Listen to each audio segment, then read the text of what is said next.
my sister-in-law, and she's not going to come listen to her husband. And I thought your relationship was so positive then. Seemed to work. Okay, some announcements before we have our program. First of all, there are membership forms if you want to join the Antrim. I'm Steve Ullman. I serve as the president of the Historical Society. That's the lovely Dr. Joan Gorga, who's flashing in the air. Membership form for the low price of, introductory price of $10. You can join as an individual, or $20 for a family membership, and you can give money or even envelopes to Sue Conklin. On September 17th, which is the Saturday of Home and Harvest, once again the Antrim Historical Society will be sponsoring its Apple Crisp sale. We will also be offering books, postcards, and maps. We featured Tenny's Annabelle ice cream, and as many of you know, we held a contest that Antrim has baking talent, and we got down to the 24 most accomplished pastry chefs in Metro Antrim, so they will be preparing the apple crisp. On Sunday, October 16th, we will have a retrospective on the Tenny farm. And we have two generations of Tennys, Krista and Eric, and I hope to get Linda. And many of you remember Stanley and Beverly and Eric's family. There were 12 to 15 farms in Antrim in the 50s, and now there may be two, the Platt Farm and the Tenny Farm. On November 20th, we are having retired local government officials here who are going to reflect back on their careers. Then in April, many of you remember Dr. Chandler. His two daughters will be, one of whom lives here in town, will be reflecting on Dr. Chandler's career as a physician, and on the project that local physicians engaged in of housing a Cambodian refugee family. So those are the announcements. Now the introduction to the program. Summer people are an integral part of Antrim, so integral that in 1954, Don Madden, and some of you may or may not remember Don Madden, lived across from the baseball field. A prolific, talented playwright, don't hit your ball on his lawn, however, wrote a play called Summer People, Some Aren't, which had to do with the peculiarities of summer people. Let's see if you can identify any of these summer people who made significant contributions. In September 1st of 1939, someone in this room directed The Pirates of Penzance. There was a cast of 50. It attracted an audience of 400. And if you remember Antrim's population, it was about 1,000. So that meant about 40% of the population appeared for this cast, for this presentation. And this individual who is with us was a Wesleyan senior at the time and was continuing a family tradition of organizing musical theater.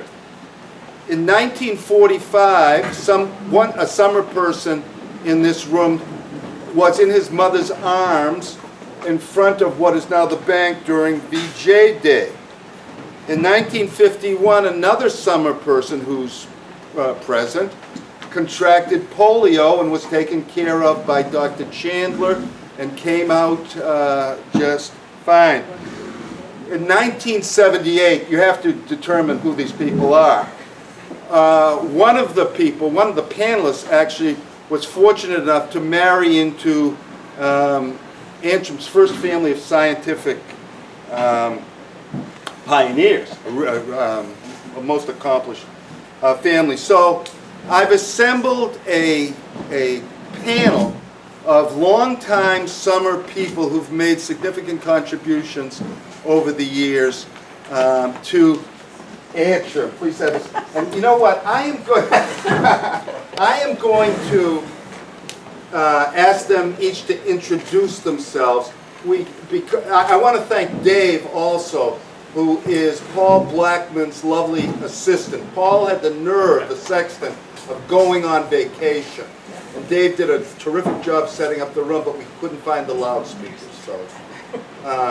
So speaking very loudly. Just a little overview of you before we get to your main memories. This is Denise Scott, who has been the president of the Great Leg Association and has other. How long have you been here? We've been coming to the lake since 1961 or so, and so I was very little then, and I just brought in 200 and some odd years worth of people at Greg Lake between those three women. Two are 90 and one is 85, and they've been friends. They've been friends up here for all those years, but we started coming up and we stayed at Miss Silly and Miss Brooks's cottages, the red cottage, the brown cottage, and the yellow cottage. And so Mrs. Kohler's in the red cottage, and we rented all three, and right now I own the brown cottage. So I'm coming a while. Capsule description from Peter Ullman. I'm Peter Ullman, and I'm the one who got polio. That's my contribution to Antrim history, and we've been coming here since before I was born, and now have I bought Stephen's place up on White Birch Point Road. So I'm Frank Gorga. I'm the one that married into the Coe family in 1980. So I'm the slacker. I've only been coming here since the late 70s. I can't remember exactly when. Sometime between 70 and 77 or 78. As a summer person, we, of course, the Coe camp, if you know where it is, way down at the south end of the lake, in the cove, nice and isolated, no road, no nothing. We like it that way. No people. No people, yeah. I'm Dick Winslow. I'm associated with the Alabama Farm, although I live not at the main house with the barn wall stuff. I live at the house up the hill. I forget what else you want us to say. Memories, any memories you want to share with us? Yeah. Fun things you did during the summer? Well, I think probably the annual Sunday school picnic, believe it or not, at Lake Massachusetts was a wonderful thing to be part of. Guess I'm not going to be very forthcoming. Oh, that's okay. Okay, lengthy your recollections. Mike? Oh, no, anybody? Peter. All right, okay. I instructed you this. Right. Actually, my earliest memories of Antrim were in I believe it was 1952 that the polio epidemic occurred, and I got it. I was 4, turning 5 years old at the time, and my earliest memory is driving to Peterborough, wrapped up in a blanket, and my mother was driving, and going to the Peterborough Hospital. It was the year of the epidemic, and the hospital was just completely flooded. The area that we were in was a staff lounge that had been converted. It was really just like a hallway, and I remember they had cribs with little curtains that could be pulled, and there was room for 4 cribs in this room. my mother stayed in a white Adirondack chair the whole time, 24 hours a day, for whatever period of time it was. I don't really remember. There's a ton of crying, little kids crying, a lot of parents crying, and I remember ominously that these curtains would get pulled and they'd wheel one of these cribs out and you'd never see that kid again. For me, because my mother was there, I was fine. I didn't cry, she didn't cry, we were fine.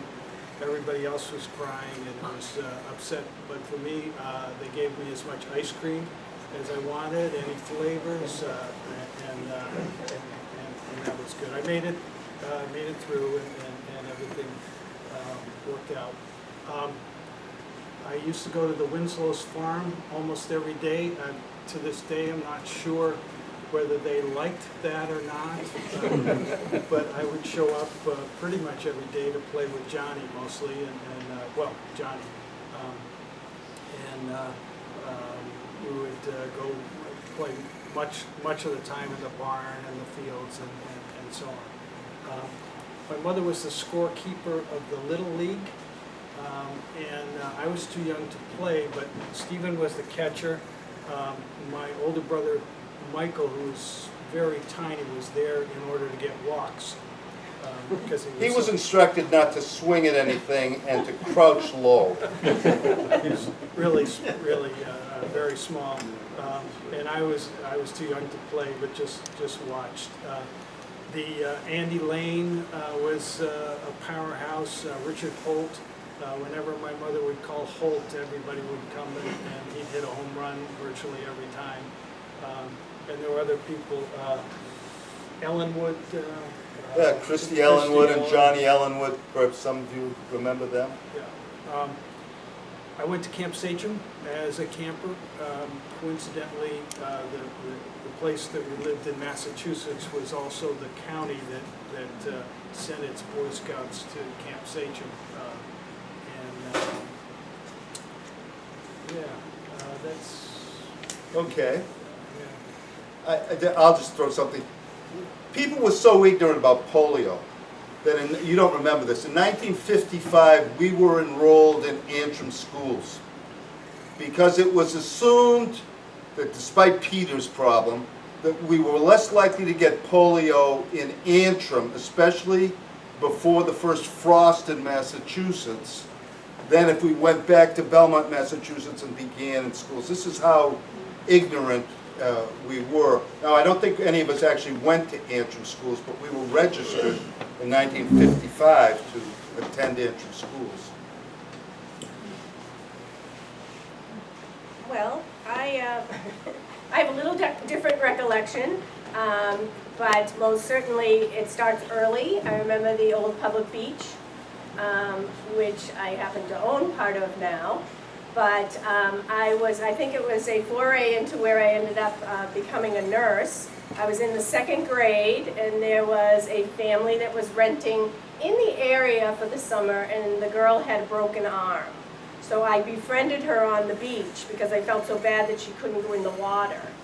And we were pen pals for many, many years. It was the Hall family, and they were twin girls, and their boys were all runners. They were from Newington, Connecticut.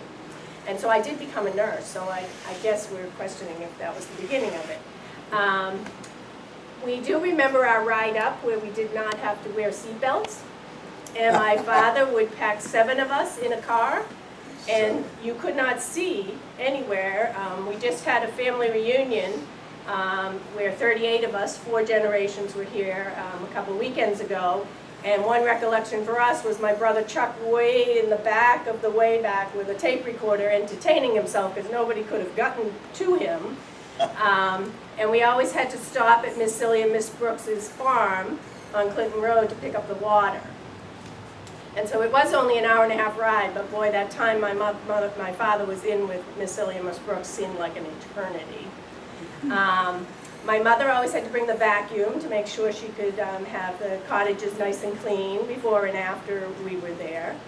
And we remember Camp Sachem and being woken up by reveille and going to bed to taps. We just had a picture that we shared. We created a book for our memories, and Mrs. Kohler was sitting on the beach with her husband and a lot of us kids, and we figured it was at least 45 years ago when we were sitting on that beach doing that together. So they would come. Mrs. Kohler was a teacher, and her husband was an administrator in White Plains, New York, and so they really rented for 6 weeks out of the summer, and then the Neville family came in for the last 2 weeks of August. So we're moving in now as of this week. And yet we've had friendships for all these years, even though we didn't cross paths all that often. But sometimes they'd stick around and we'd find a different cottage to stay in, and we would cross paths. We remember when we got old enough, we could walk down Greg Lake Road and go to Eddie's store and get penny candy. Wayno's will always be Wayno's. Antrim Marketplace just doesn't cut it. It will always be Wayno's. And we could go to Edmonds and pick up something small. We went to Tasker's because things were on sale at this time of year. And we always went to the Pandora factory in Manchester to pick up a new sweater for school. That was a rainy day trip we did when we were here. So it was a very simple time. We have some funny memories of a car rolling down from Fred Parsons' cottage. Some brake let loose and bumped into the bathroom of the yellow cottage, only my sister was on the toilet. So that was one memory that always sticks with us. Always sticks with us. The water was much lower then. Where our cottages are, there was a rather large beach that we had a blanket out and all of us sitting on the beach for that picture, so that most certainly changed when the dam was built. We can't really picture how the public beach was where it was, because there doesn't seem to be a lot of space for the parking or for the public beach. Ann Mogretta's here. She turned 90 this year, and her partner Jane Hoyne flew an airplane, and so she flew and took us up so we could see the lake from the sky, and that was just when they had dredged the new public beach. So we could see how it had been dredged out to make the new public beach. So a lot of fond memories, and we all share those. There were 4 generations here a couple weekends ago, and our kids are being exposed to it, so it's really nice. Just before I turn to Frank, Eddie's store was in Clinton Center.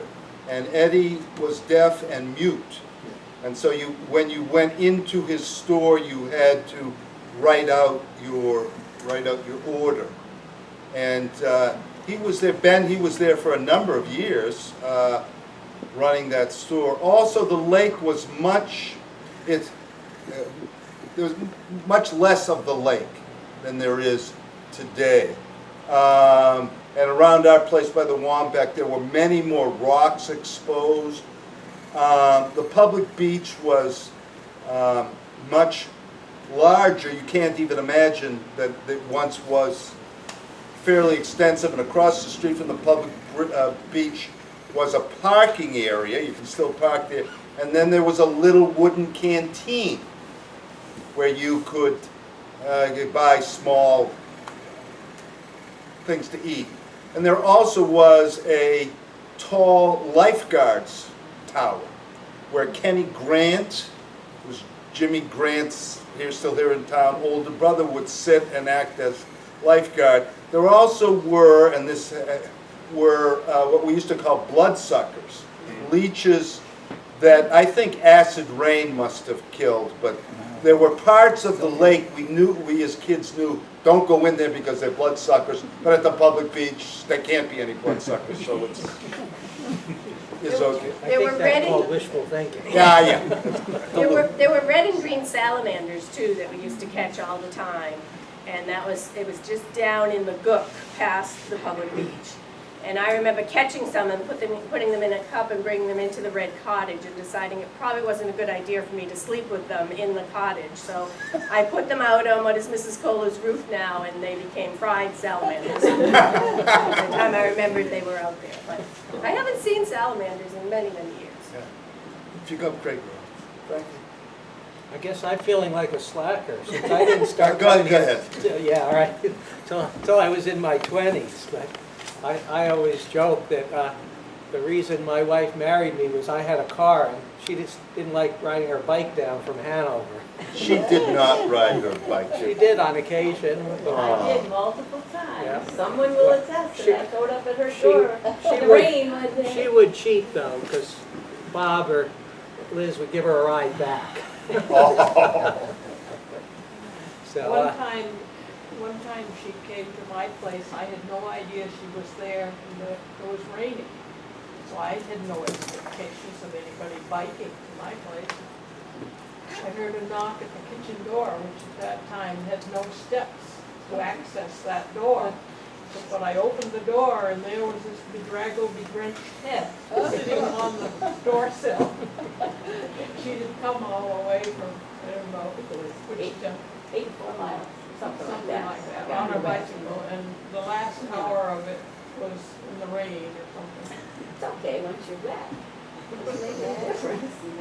I'm curious if any of you have, before you came entrenched into the community and were more visitors, did you have any stories or experience with the town folks who may or may not have accepted the influx of out-of-town visitors at a given summer? I'm not sure that applies to me, since Joan had so much family here. We sort of started out as part of the family. We bought our eggs from Andy Lane, and that's about all I remember about that relationship. But I also picked blueberries in the summer and would supply Bub Proctor with blueberries, which he would sell at his store. So, being 8 or 9 years old, it was all over my head. You had to be around for a little bit to create friendships with full-time people. But if there are 5 of us, 5 siblings in my family, and we developed a lot of friendships with Andy Lane Jr. By the way, Eric Tenney is a newcomer to Antrim. He only came when he was 10, so I befriended him. And many of you remember Skipper Sudsbury, who passed away, worked at Edmonds, and Jimmy Grant, and Andy Lane Jr. They used to lived up by Antrim Lumber. So we had friends, and and we played on the baseball team. Also, when you got to be 13 and you were interested in girls, we had an advantage. First of all, there were so few kids who were going to Antrim schools. There was a kind of incest taboo. You know, you've known the girl since you were 2, and you shouldn't be dating her. Well, you get sophisticates from out of town, and there's no incest taboo. There also was a problem with Antrim boys who tended to be our age, who tended to be more interested in auto mechanics than in girls. And so that, if we were interested in girls, that was an advantage over people who were in love with their 53 Buick or whatever there was. There were people here in town, however, who were very important role models. There are 2 men who coached the baseball team, Bill Edwards and Al Thornton, who were wonderful men. And the worst swear that Bill would ever emit was "Jeezum Crow." That was about, you knew he was upset. And there was a kid named Roland Hutchinson, Rolly Hutchinson, Hutchie was, who one day did not run out a grounder, and Bill came bounding off the bench, and he was attempting to kick Hutchie in the rear end to encourage him to run out his grounder. I think Joan had a comment. Well, and this may be directed to Peter, although I'm not sure exactly what time you were at Camp Satrum. But since my other partner in crime is here, we weren't always very fond of the boys in Camp Satrum down at our end of the lake. I mean, growing up as young girls on the lake and having to go by Satrum regularly by boat or canoe, there are only so many ways you can be invited to bed by 13-year-old boys. So there was this one night, and it's already been mentioned, the taps and reveille. So my brother, who's sitting over there, plays the trombone and the trumpet, and our younger brother and I, who played the trumpet, and I had this plan to sneak over one really dark night at midnight and play reveille at Camp Sachem. And well, the night came, it was a perfect night, and my brother George and I, we couldn't wake up Byron. He was so sound asleep, we couldn't wake him up to come with us, so it was just the two of us. But we paddled over to the edge of Camp Sachem, right there near where the amphitheater was. George played reveille on the trumpet, and it was, what was that? Beautifully. Oh, yeah. Beautifully. And it was kind of like sticking a stick in a hornet's nest. But we sat there huddled in the very dark shadow for a little while, and then we hightailed it across the lake and watched all these flashlights going everywhere. It worked. Our one piece of revenge against Camp Sachem. My dad was an assessor from where we were from, so I know he always visited the assessors. He always thought he was due some type of an abatement, where those assessing the brown cottage felt that it was fully finished and had hardwood floors. Well, the floors that are inside are the same thing that's underneath the cottage from the outside. So, the walls were the outside. So he argued that quite a bit, trying to get his taxes to be a little bit lower, because as seasonal people, our taxes were quite high. There was no road in Camp Sachem in the beginning. That's right. Just paths, they went by boat from the bridge. Yeah, And then when the water got too low and they couldn't get the boat up the channel, they docked and picked up down by Sawyer's Gap, I think, that little teeny beach area or whatever. This is true. For a Yeah. while, there was no road, and it was you went to Camp Sachem by boat. I've been living up there in the summer since 1933. Really? Mm-hmm. We should have you. Something that's unmentioned about Greg Lake is Camp Birchmere, which closed, I believe, in 1971. And it was viewed as a place for well-to-do young women. And the campers came from Massachusetts and Connecticut and New York State. And we were really quite in awe of them. And if you were a mere plebeian over at Camp Sachem, looking at the Camp Birchmere beach, you knew that these women were out of your league. This was not... They rode horseback every morning. They 7 o'clock, they'd come by on the dirt road. And I think they kept the horses down at Messelbrook's farm. Mrs. Kohler's, some of her kids were counselors over there. Oh, And the Kohler kids were all big swimmers, and they would swim from our side of the lake over to Camp Birchmere, never without someone rowing a boat while the person was swimming. Just like Joan Gorga. Right. I wasn't going to say that. Okay. they probably didn't even have life jackets either. But Tina was the waterfront director, wasn't she?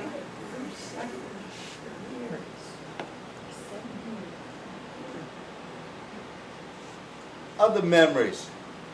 Looking at Frank. Well, the other thing I was thinking about was after we finished graduate school up in Hanover, we moved to Boston. And I don't remember the exact number, but we came up every weekend for months and months afterwards. And coming back to Antrim really saved our sanity, having to move to a big city like Boston. So it was a wonderful thing just to get here for the weekends even. Tell him how many times you were there at Kentwood before you saw Bald Mountain. It's amazing that he actually married me, because we had to hike into to the camp, our camp, through the Speddens.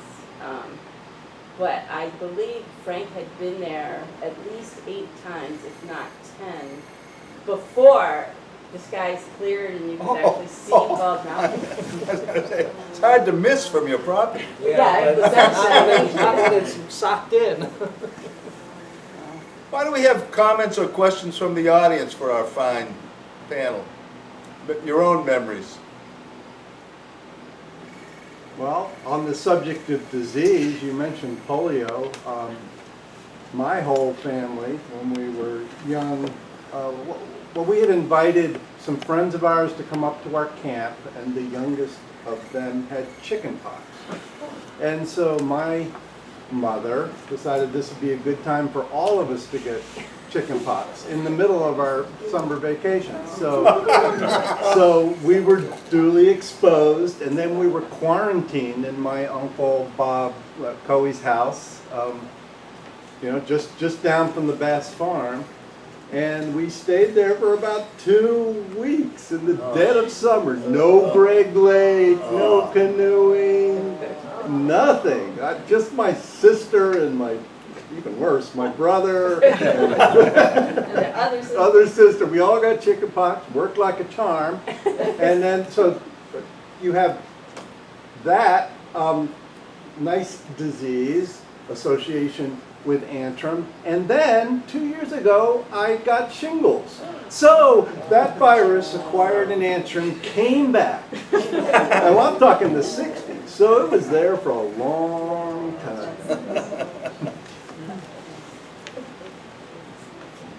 When the water was down low, we used to play all over the meadow. It was that dried up. The channel was very narrow. Okay, so could you turn in so other people can? Oh. Yeah, because you're a historical artifact. Oh, there was a lot of meadow when the water was down low. And we played all over the meadow. And where the boat launch is now was where the watering hole was. And Johnny Brown used to come down every day with his horse and buggy, go to town, and then going and coming, he would stop in the water hole to water the horse. So, and that was probably, well, from the 30s on up until Johnny wasn't at the house anymore. I don't know when he left. He died and his wife stayed there a while. That Hattie Brown's Husband. Some of you have gone down Hattie Brown Road, and this is, Johnny Brown Road. well, Johnny Brown was a stick figure, and Hattie was less than a stick figure, and they made quite a couple. If you were from out of town and just here for the summer, you would observe certain behavior patterns. And I will not get into the names of any of these people.